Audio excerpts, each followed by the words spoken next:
Je lance Madame la deuxième vice-présidente, présidente de séance. Je lance Monsieur le ministre de la fonction publique et de la réforme administrative. Excellences, Mesdames et Messieurs les membres du bureau de l'Assemblée nationale et de la conférence des présidents, honorables députés, Mesdames et Messieurs les journalistes, Mesdames et Messieurs, notre pays, le Togo, est engagé dans une dynamique d'évolution depuis un peu plus d'une dizaine d'années et subit des transformations importantes qui visent sur le plan économique à le structurer pour le développement, avec comme objectif l'atteinte de l'émergence à l'horizon 2030. En cette fin de la deuxième session de notre deuxième année de présence à l'hémicycle, le Code de travail est le deuxième texte majeur que nous adoptons après la loi sur l'identification biométrique pour le compte de cette fin d'année 2020. Le travail occupe une place centrale dans la vie de tous les hommes et de toutes les femmes. De l'école primaire à l'université, soit environ 20 ans, une bonne partie des formations dispensées vise à nous préparer pour le monde du travail, qui occupera 30 à 40 ans de notre existence. Et de la qualité de notre passage dans le monde du travail dépend la retraite de près de 30 ans environ à laquelle nous aurons droit. Le monde du travail impacte donc environ 3/4 de notre cycle de vie, de notre existence. Selon les données de la Banque mondiale, la population active du Togo, les estimations pour 2020, la population du Togo est estimée à 3 807 070 contre 2 590 403 en 2005 et 1 670 775 en 1990.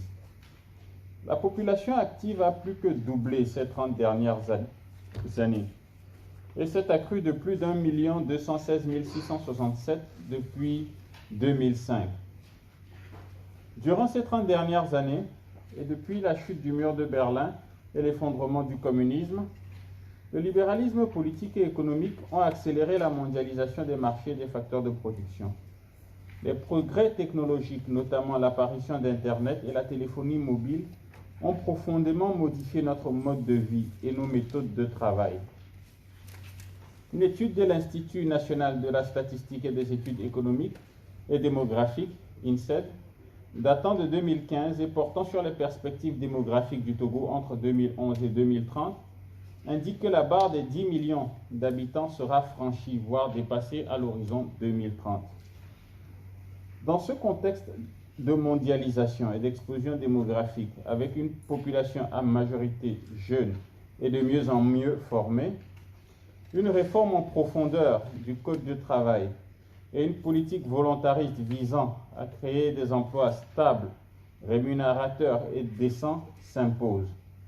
Pas seulement pour répondre aux quelques insuffisances que nous avons observées depuis 15 ans, donc depuis 2006, mais surtout pour se projeter dans l'avenir et disposer d'une infrastructure légale en adéquation avec les mutations qu'ont subi notre pays, afin d'être à même de réguler ce secteur qui va impacter 3/4, sinon la totalité du cycle de vie de l'ensemble de nos concitoyens.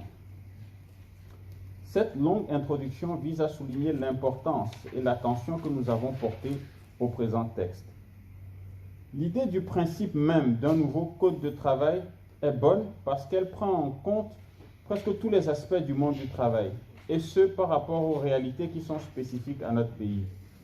Il y a un souci d'innovation et d'équité entre les employeurs et les employés, mettant chacun ainsi à sa place dans le monde du travail. Après 2 longs jours de travaux en plénière, il n'est plus nécessaire de présenter en détail les avantages de ce nouveau Code du travail. L'intense travail de vulgarisation que requiert ce texte de grand impact pour les populations nous y obligera pendant les vacances parlementaires qui sont à nos portes.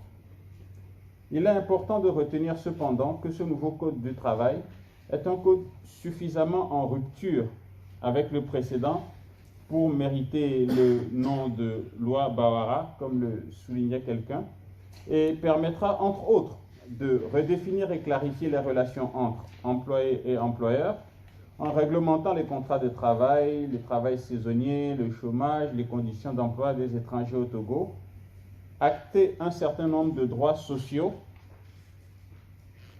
en rendant par exemple obligatoire l'assurance maladie dans le secteur privé formel, rendre plus flexible l'usage de la main-d'œuvre en mettant en place un mécanisme d'annualisation des heures de travail pour certains secteurs. Excellence Madame la Présidente de séance, honorables députés, chers collègues, comme opposition parlementaire, notre rôle est de relever les insuffisances des politiques gouvernementales et de proposer des politiques alternatives.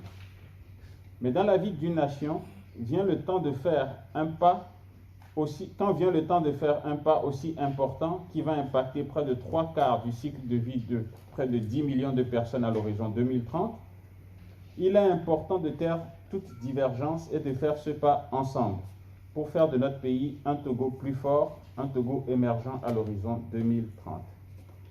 Pour toutes les raisons évoquées ci-dessus, j'invite les députés du groupe parlementaire UFC à donner un vote favorable au présent Code de travail. Je vous remercie.